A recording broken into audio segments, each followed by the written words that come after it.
D'où vient la dette? Première chose, des aides publiques aux entreprises privées, 211 milliards d'euros par an. 211 milliards d'euros d'aides publiques aux entreprises privées. Et on a fait le calcul.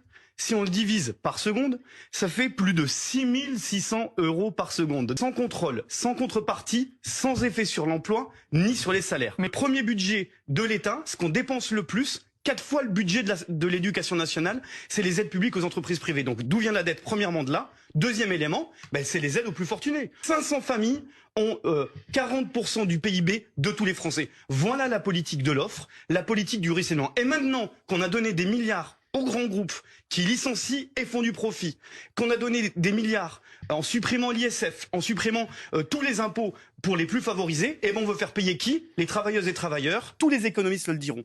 Ce sont les plus pauvres qui vont être les plus impactés et les plus riches, les plus protégés. 2 années de vie volée d'un côté sur les retraites. La liste est extrêmement longue.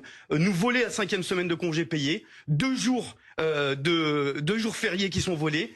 Pénaliser les malades avec les longues maladies, avec le déremboursement des médicaments. Supprimer 3000 emplois de fonctionnaires, de pompiers et d'infirmiers. Voilà ce qu'ils veulent faire. Gens qui ont une pension de 1000 ou de 1500 euros vont avoir les pensions désindexées. C'est tout le monde qui est concerné. Oui, quelqu'un qui gagne 1500 euros, il perd 15 euros par mois. Il faut que vous le disiez aux téléspectateurs et dans votre journal. Après, il y a aussi, il va gagner de l'autre côté puisqu'il a ce forfait de 2000 euros. Il ne paye pas d'impôt. À 1500 euros, à 1000 euros, on ne paye pas d'impôt.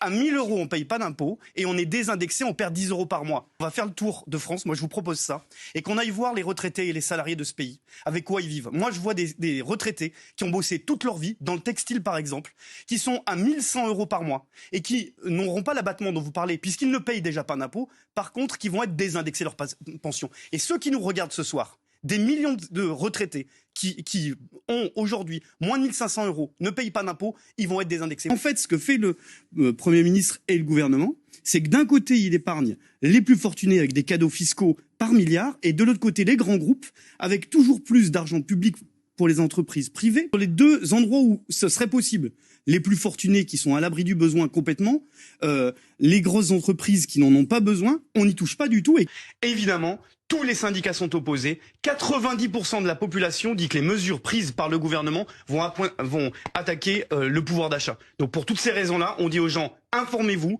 syndiquez-vous, organisez-vous, mais on ne se laissera pas faire, on peut vous le dire.